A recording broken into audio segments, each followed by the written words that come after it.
방금 소개받은 인천 DIO A1 그룹에서 하영자 사장님 모시고 정말 1년 동안 거침없이 달려온 지금 김포 DIO를 오픈하고 그 자리에 섰습니다. 너무너무 지난달에 축하를 많이 해주셔서 정말 어떻게 감사의 표현을 해야 될지 정말 너무너무 감사드리고, 지금 방금 보신 동영상은 저희 스폰서이신 하영자 사장님하고 저희 남편인 우리 옆집이가 같이 합작해서 만들어주신 동영상이었습니다. 너무 제가 봐도 기특하고 감동하고, 그래서 제가 한 50번 정도 본 것 같아요. 네, 볼 때마다 너무 감격스럽고 그래도 해냈다는 거에 대한 뿌듯함이 엄청 있었습니다. 정말 이 자리를 빌어서 너무너무 감사드립니다. 감사합니다.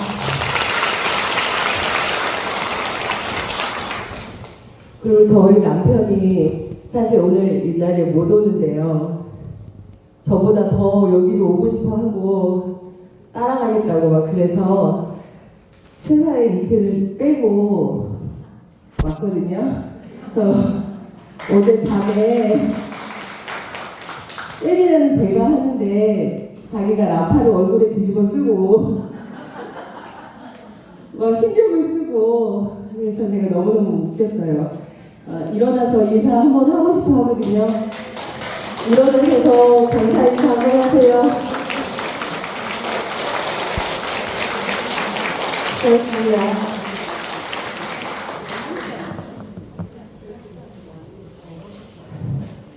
제가 세미나 제안을 받고요. 사실은 고민을 조금 했습니다. 저는 하고 싶은 말이 정말로 많은데 짧은 시간 동안에 제 마음을 어떻게 다 보여드릴 수 있을지, 그리고 제가 하고 싶은 말보다는 여러분들이 어떤 얘기를 듣고 싶어 하실지 제가 고민을 좀 했습니다. 제가 어떻게 해서 이 자리까지 오게 됐을까? 어떻게 12월 동안 그래도 LTL의 RF 자리가 그렇게 넉넉한 자리는 아닌데 어떻게 저렇게 빨리 갔을까? 그게 제일 궁금하셨을 것 같아서 제가 어떻게 다시 이 자리에 섰는지 말씀을 드리고 싶습니다. 그리고 따로 그렇게 준비하지는 않았어요.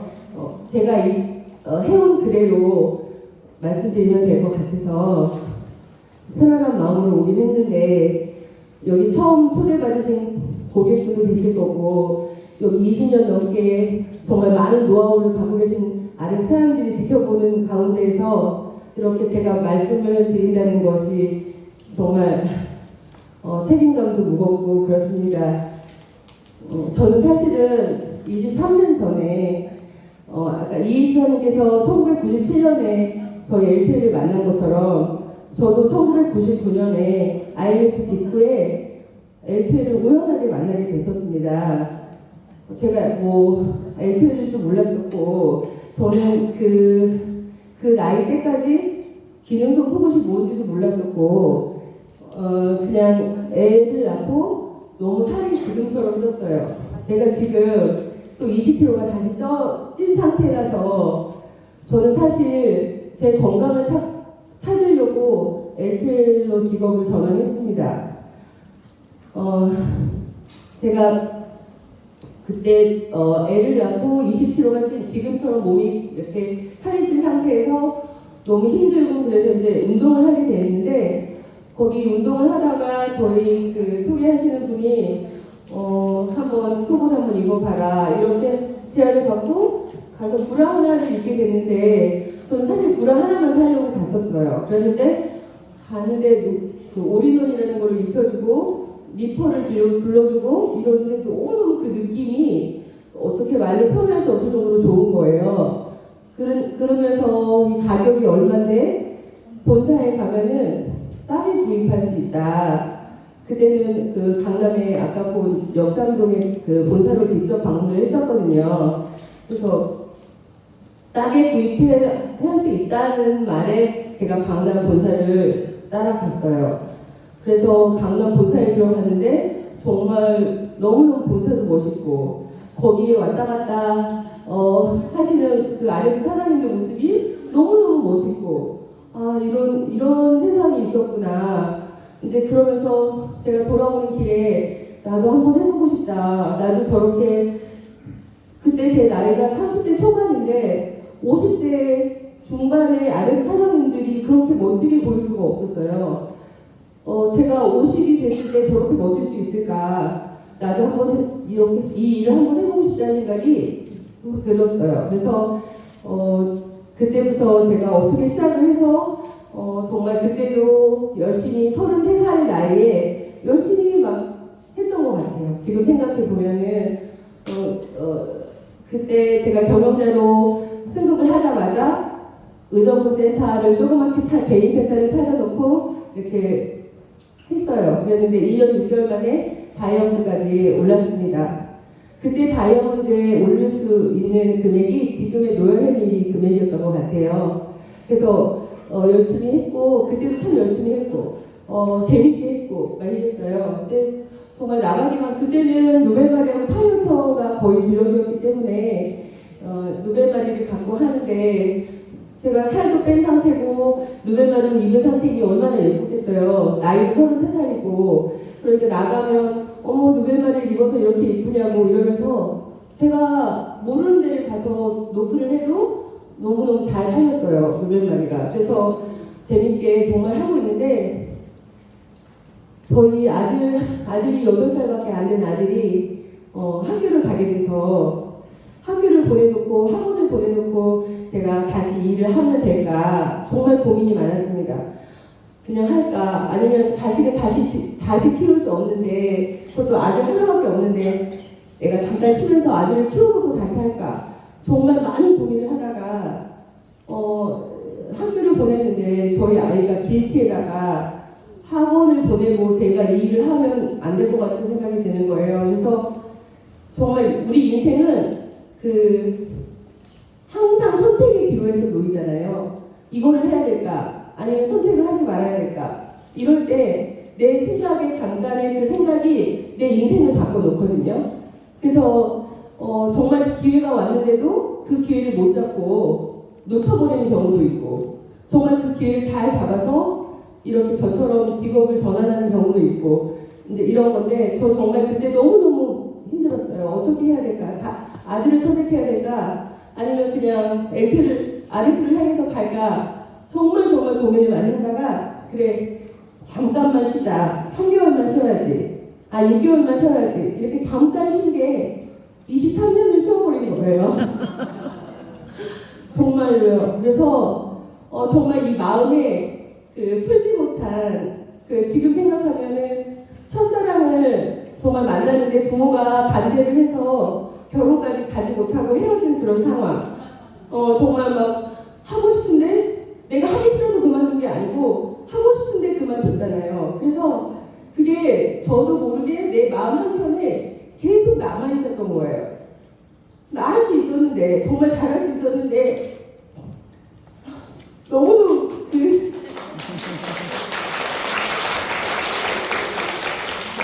제가 해온 시간이 아깝기도 하고 그걸 포기했다는 게 그럼 저는 그때는 아들을 잘 키우는 방법밖에 없잖아요. 아들을 선택했으니까 아들도 제대로 못 키우면 제 인생이 뭐가 되겠어요.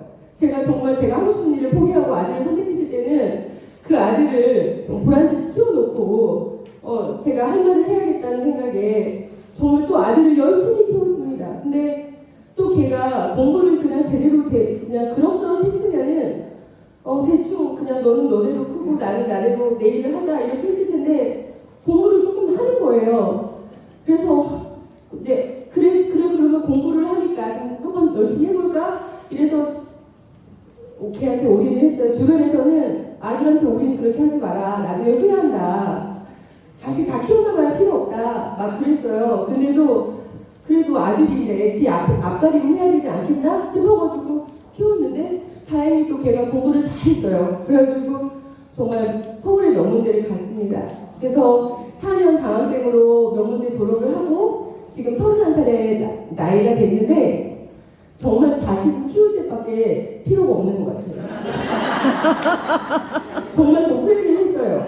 왜냐면은 군대를 갔다 와서 여자친구를 딱 만나더니요. 그때부터는 엄마는 생각도 안 하는 거예요. 정말로요. 그래서 제가 싸움도 봤어요. 근데 그 얘기는 하고 싶지 않았어요. 내가 너를 어떻게 키웠는데 네가 나한테 그래? 이 말은 정말 하고 싶지 않았어요. 왜냐면 부모니까. 근데 너무 서운한 거예요. 내가 내 꿈을 포기하면서 저를 키웠는데 어떻게 저렇게 할 수가 있지? 그래서 그러면서 제가 여러 가지 직업을 전전하면서 내 꿈을 키워봐야지 이런 생각을 하긴 했었는데 다시 LTL을 들어와야겠다. LTL을 다시 한번 시작해봐야겠다는 생각을 정말 못했어요. 왜냐면 그때는 핸드폰이 010이 없었고 017, 019, 016 이랬어요. 그래서 제가 쉬는 동안에 핸드폰이 싹 다 바뀌어버린 거예요. 고객 번호도 바뀌어버렸고 저랑 같이 일했던 사람들도 다 바뀌어버렸고 정말 그분들을 다시 만나면 정말 반갑고 막 얼싸안고 너무너무 반갑다 이럴 텐데 없는 거예요. 전화번호가 하나도. 그래서 다시 시작한다는 것도 사실은 애를 낳으면 두 번째 애를 낳을 때 조금 무섭잖아요. 그래서 그때 처음에는 아무것도 모르게 시작을 해서 정말 했는데 두 번째를 시작하려니 그 엄두가 안 났어요. 그래서 자꾸 미루면서 맹돌기만 하고 한 번씩은 노벨말이 새로 나온 옷이 한번 입어보고 싶다. 정말 옷 좀 돈을 모아가지고 한번 사 입어야지. 그래서 홈페이지 들어가서 보면은 이게 브라가 좋은 게 나왔더라고요. 그래서 저걸 한번 입어보고 싶다. 이제 이런 생각을 계속 하면서 이제 있었는데 어떤 기회가 됐어요. 기회가 돼서 옷을 정말 큰맘 먹고 하나 구입을 하게 되면서 하영자 사장님을 운명처럼 다시 만난 거예요.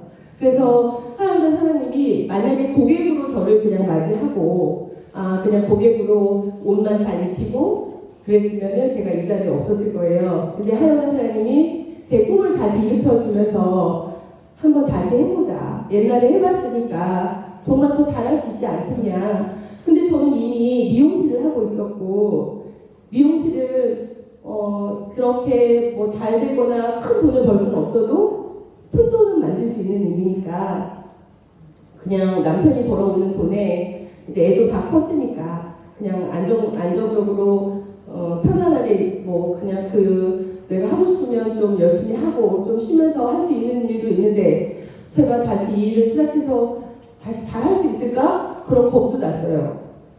그리고 그랬는데 하영자 사장님이 자꾸 꿈을 주시고 할 수 있다, 해보자 많이 도와주시고 이렇게 하다 보니까 사실 저는 처음에는 그냥 노벨말이만 내가 했었으니까 사장님 그럼 제가 노벨 미용실 하니까 속옷만 그냥 좀 소개해볼게요. 마네킹 세워놓고 다른 거는 잘 못하겠으니까 그냥 그렇게 할게요. 수지기가 있는지도 몰랐고 수지기가 뭔지도 몰랐고 이런 상태에서 그냥 그랬어요. 그랬더니 그럼 그러라고 그랬는데 시작을 하고 나서 사장님이 한 일주일 정도 있다가 오셔가지고 수지기를 보여주시는데 저한테 처음에 오셔서 수지기 얘기를 하긴 했었어요. 근데 제 귀에 들리지가 않았죠. 수지기가 뭔지 모르니까 뭐 그게 뭔데 자석용 그런 건가? 뭐 전기장판인가? 뭐 이런 생각만 하고 근데 사장님이 다음에 오셔서 수지기를 보여주시면서 목걸이라고 하면서 이게 그런 거다 이렇게 말씀을 해주시는데 그게 수지기냐고 이러면서 그러면 저 빌려줘 보세요. 그럼 제가 한번 빌려가서 써보고 근데 만약에 이게 이렇게 좀 가치도 있는 목걸이인데 만약에 손님한테 소개를 했다가 안 좋으면 손님이 이거 반품해달라면 어떡해요? 이런 걱정을 하면서 사장님 저는 미용실에서 옷을 소개할 수 있지만 또 잘못 이런 의료기를 소개하면 또 그런 좀 별로 이렇게 장사꾼 같이 보이니까 저 그냥 옷만 할게요. 제가 그랬어요. 그랬더니 그러고 나서 제가 그 목걸이를 가지고 집으로 갔죠. 근데 저희 남편이 지금 저렇게까지 저한테 응원을 해주는 이유는 다 이유가 있어요.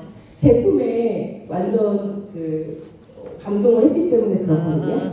저희 남편이 저렇게 덩치도 크지만 저를 이렇게 20kg씩 더 쪄놓은 이유도 저희 남편 덕이에요.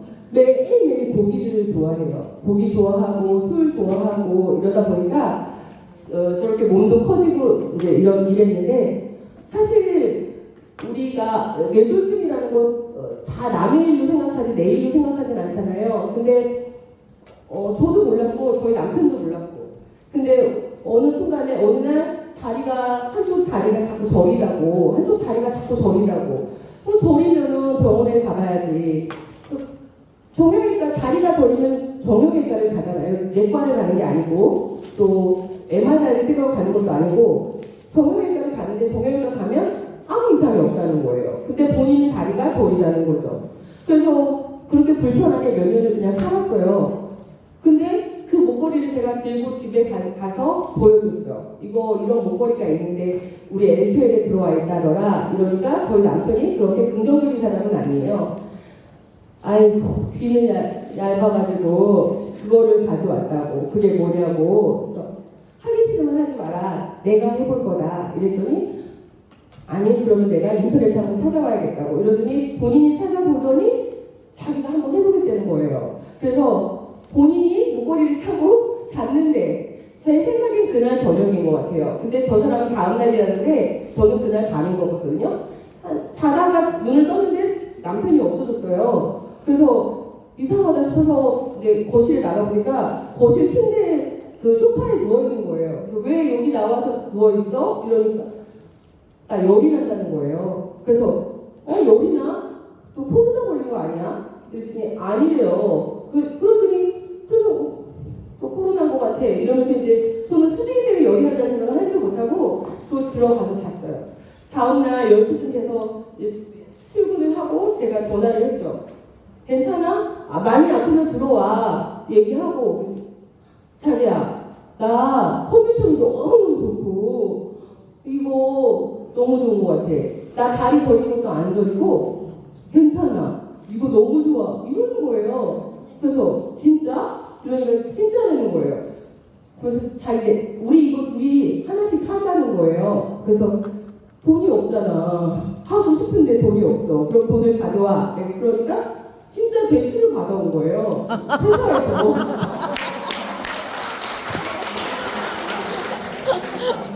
정말로 1,000만 원을 딱 받아왔어. 이거 비싼 거야? 내가 그러니까 그냥 가져와. 정말 가져왔어요. 그러면서 자기 이거 우리 둘이 하고 좋으면은 사람들한테 소개해봐. 이러는 거예요. 저희 남편이. 그래서 그래 진짜? 그래서 이제 그때부터 수직에 관심을 가진 거예요. 그래서 이제 제가 속옷은 먼저 조금 샘플을 제가 준비하긴 했는데 속옷은 손도 안 댔어요. 그리고 다 계속 수직이로만. 수직이를 하니까 저는 특별히 아픈 데는 많이 없었는데 제가 잘 때 좀 다리가 저리고 서 있는 직업이다 보니까 하루 종일 서 있다 보면은 집에 와서 잘 때는 다리가 너무 저리고 그래서 그 다리 저린 거 때문에 좀 두드려 줘라, 좀 쭈물러 줘라. 그러면은 한 3분이나 쭈물러 주고 됐지? 그리고 안 쭈물러 줘요. 그래서 저희 아들도 용돈 줘가면서 좀 쭈물러 줘봐. 이러면은 저 살짝 잠들면 그냥 이렇게 가버리고 제가 너무너무 제가 몸이 아프니까 서운했었거든요. 좀 쭈물러주면 어때서. 근데 제가 수지기를 차고 정말 그런 얘기를 안 해요. 또 쭈물러 달라고 할 필요도 없고 저리지도 않고. 그리고 자다가 저도 모르게 기지개를 이렇게 쫙 필 때 다리가 근육이 딱 뭉쳐버리고 이렇게 딱 굳어버리고 발바닥이 이렇게 탁 구부러져서 한참 동안 마비가 되는, 잠깐 동안 마비가 되는 그런 경험을 저도 몇 번 했어요. 근데 사람이 그렇잖아요. 당장 엎어져서 병원에 가지 않으면 자기가 아플 거라는 생각은 하지 않아요. 그냥 지나가겠지. 근데 저희 남편이 그게 수직이 때문에 다리가 나았다는 생각도 저 사람도 못했어요. 그러고 나서 지나갔어요. 지나갔는데 그냥 좋다는 생각만 하고 지나갔는데 코로나가 걸리면서 머리가 너무 뒤통수 쪽이 아프다고 그래서 MRI를 찍게 됐는데요. 너무 놀란 사실은 신경도가 막혔다가 뚫린 흔적이 있는 거예요. 그러니까 그냥 놔뒀으면 뇌졸중으로 발전해서 언제 뇌졸중이 걸렸을지도 모르는 상황인 거예요. 운이 너무너무 좋은 거죠. 그래서 저 사람도 운이 너무 좋은 거고, 저도 뇌졸중인 남편을 간호하지 않아도 되는 거기에서 벗어났으니까 너무너무 감사한 거고, 정말 건강을 찾은 거잖아요. 그래서 이거는 진짜 하늘에서 주신 저한테 선물인가? 사실 저는 제가 못다 이룬 꿈을 포기하면서 아들을 바라보고 애 학원 뒷바라지 하고 이렇게 공부만 가르치고 집에서 있을 때 너무 스트레스가 나도 모르게 쌓여서 어느 순간 길거리에 있는 고양이한테 제가 의지를 하게 됐어요. 그래서 걔네들을 밥을 주는 시간이 제가 내 마음을 다스리는 시간이고, 이러다 보니까 저녁에 6시만 되면 밥그릇 챙겨가지고 고양이 사료랑 물하고 떠가지고 우리 동네를 다니면서 애들 밥도 주고 애들하고 대화하고 들어오고 이랬거든요. 그러다 보니까 고양이 식구들이 늘어나고 이렇게 하면서 어느 순간에 동네 사람들이 고양이 아줌마가 돼버린 거예요. 그래서 이제 고양이들은 또 저를 기다리고, 지금은 고양이 엄마로 지낸 지가 한 20년 가까이 돼요. 18년 동안. 정말 걔네들한테 쏟은 돈도 너무 많고, 사실 계산을 안 해봤지만 계산을 해보면은 한 아파트 한 채 정도, 한 3억 정도, 4억 정도는 애들한테 썼을 것 같아요. 그렇지만 저는 그걸 한 번도 아깝다고 생각한 적이 없어요. 왜냐하면 걔네들한테 얻은 그 기쁨은 제가 돈으로 환산할 수 없을 정도로 제 마음의 의지가 됐었거든요. 그래서 아픈 애들을 데리고 와서 제가 집에 데리고 이렇게 키우고 한 마리 두 마리 하다 보니까 식구가 자꾸 늘고, 그래서 돈을 더 열심히 벌어야 됐어요. 걔네들 사료도 사줘야 되고.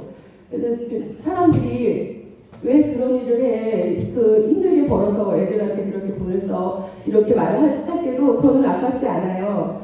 이 세상에 공짜는 없어요. 그리고 대가 없는 행복도 없고, 내가 한 만큼 쟤네들이 주는 거고, 그렇게 저는 말을 하면서 저를 위안했거든요. 근데 어느 순간에 지금은 고양이가 저한테 돈을 벌어줘요. 어떻게 돈을 벌어주냐면, 저는 사람들이 그랬어요. 걔네들한테 주는 밥값은 언제 다 받을 거야? 저한테 그럴 때 저는 받기 위해서 얘네들한테 해주는 거는 아니에요. 제가 행복해서 해주는 거예요. 제가 좋아서 해주는 거예요. 라고 말했는데, 정말 걔네들이 은혜를 갚는 건지 수지기가 저한테 온 거죠. 근데 수지기가 제가 고양이 거가 있다고 듣고 강아지 것도 나왔다고 들었지만, 사실 저는 열심히 사용품을 전달하기에 바빠서 애들한테는 걸어줘야겠다는 생각을 정말 못했어요. 그냥 그런 게 나오는가 보다 하면서도 애들이 아파서 병원에는 가도 수지기를 걸어줄 생각을 정말 왜 못했을까. 근데 제가 10월에 일을 시작하고 10월 말쯤에 시작하고 11월, 12월, 1월, 2월, 3월까지 열심히 한 4개월을 오다 보니까 저희 미용실의 고양이 한 마리가 밥을 못 먹고 있는 걸 그때 눈에 들어온 거예요. 미용실에 2마리 고양이를 갖다 놨는데, 그것도 저 때문에 갖다 놓은 거죠. 어떻게 보면 저는 고양이가 옆에 없으면 허전해요. 그래서 저 있는 데는 항상 고양이가 있어야 돼요. 그래서 제가 데려다 놨는데 2마리니까 어떤 놈이 밥을 먹는지 잘 몰랐어요. 근데 어느 순간에 이렇게 보니까 걔가 너무너무 마르고 그런 거, 그래서 저는 나이가 먹어서 그러려니 생각을 하고 그냥 방치를 했는데 안 되겠다 싶어서 병원에 데리고 갔죠. 근데 탈수도 심하고 3일 정도를 입원을 치료를 하면 밥을 먹어야 걔가 살아나거든요. 근데 밥을 안 먹어요. 그래서 제가 이제 많은 애들을 거의 20년 동안 돌보면서 한 마리 한 마리 보낼 때마다 정말 마음이 많이 아프고 이별하는 그 아픔이 너무너무 힘들었어요. 그랬는데 걔를 데리고 오면서 너랑도 또 이별을 또 해야 되는구나 이렇게 생각하면서 데리고 오면서 이제 그냥 데리고 가겠다. 거기다 놔둬도 어차피 죽더라고요. 병원에다 놔둬도 죽어요. 그래서 데리고 오면서 이제 미용실에 도착해서 걔를 바라보면서 이렇게 힘없이 앉아있는데 갑자기 수직이 생각이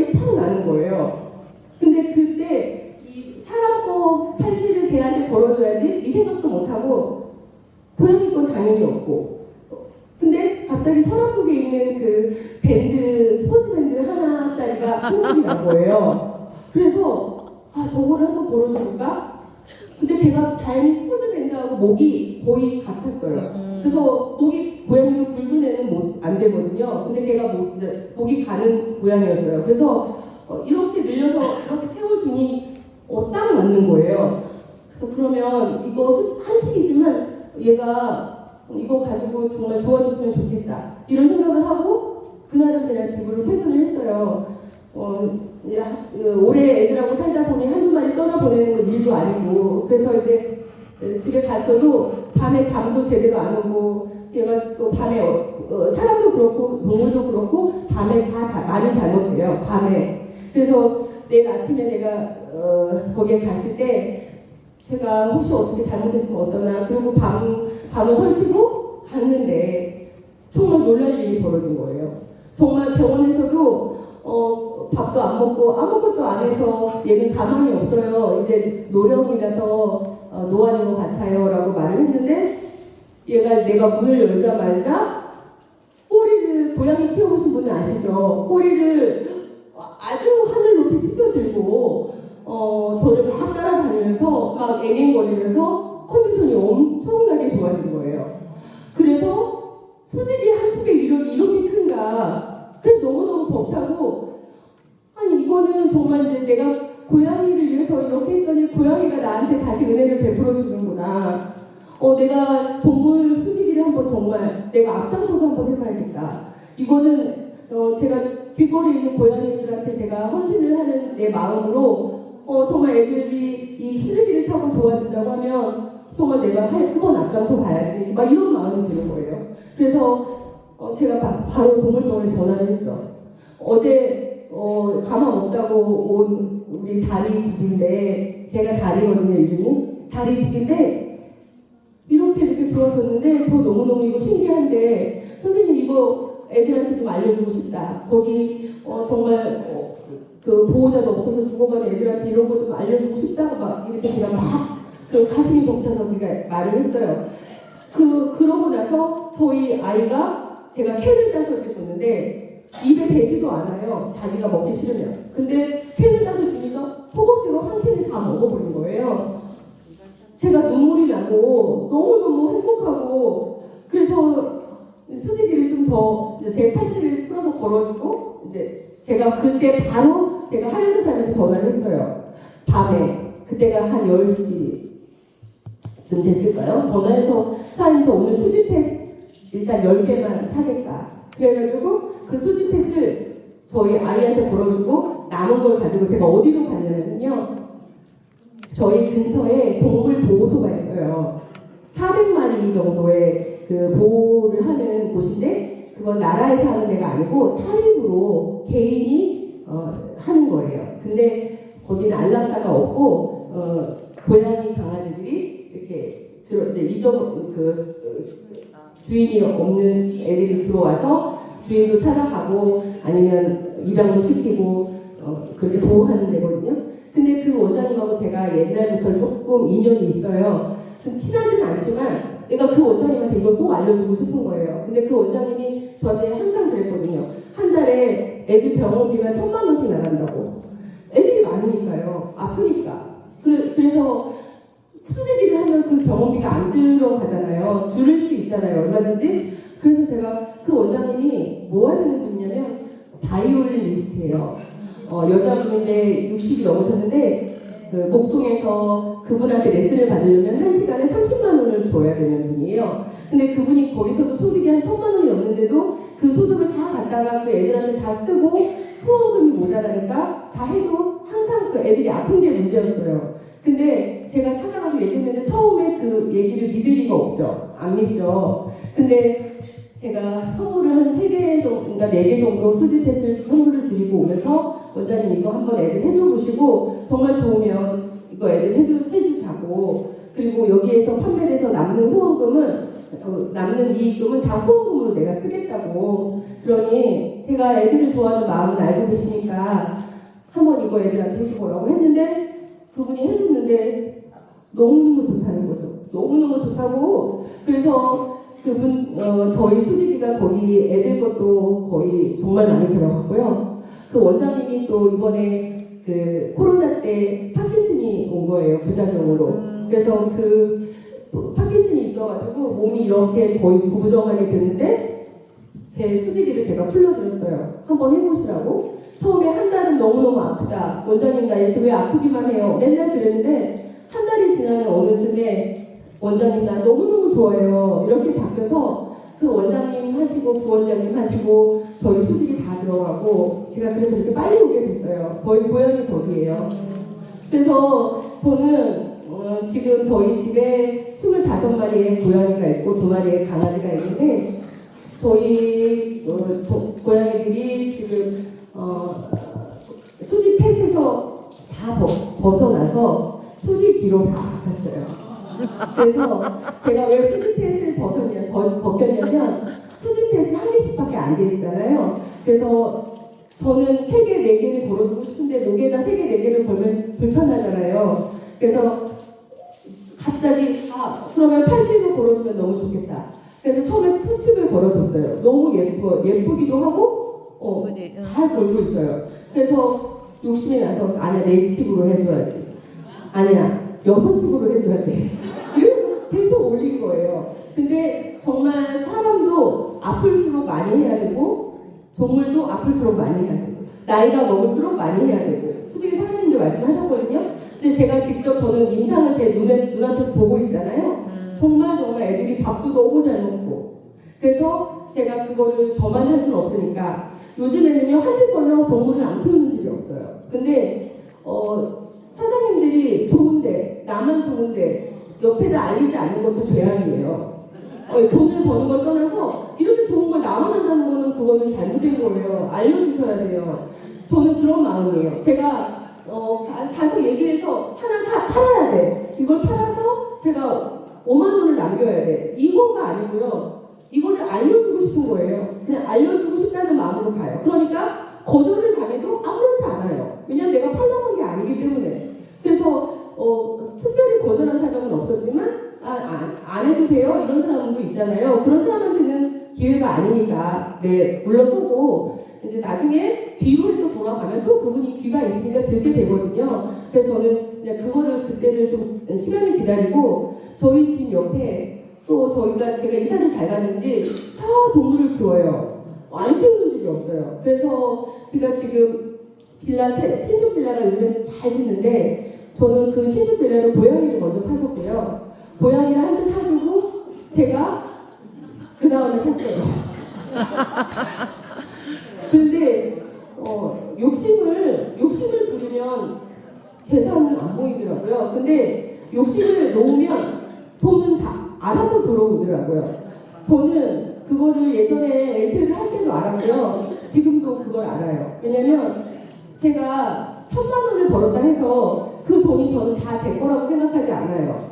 왜냐면 그 부분의 일부는 세금도 내야 되고 그 부분의 일부는 내가 판촉용으로 다시 고객들한테 나가야 되고 이런 돈이라고 생각을 해요. 그래서 저는 지금 아래부까지 올라왔지만 저는 지금 저는 5단계부터 사람들이 다 성공했다고 그러더라고요. 제 주변에 있는 분이 저는 체질이다, 원장님은 딱 맞다 막 이러면서 저한테 성공했다고 그러더라고요. 그래서 저도 맞다 성공했다. 근데 사실은 성공한 건 아니거든요. RF가 돼서도 지금 여기가 저게 성공했다고 저는 생각하지 않아요. 이제 시작이라고 생각해요. 지금부터 제 그릇을 키워서 여기에 정말 많은 보물도 재산도 모든 명예도 다 여기다 담아서 나중에 정말 내가 다시 환원할 수 있을 때 진짜 그게 성공이라고 생각하거든요. 그래서 저는 욕심을 정말 부리지 않고 제가 그 옆집에 갔어요. 그 집에도 12마리의 고양이를 키우거든요.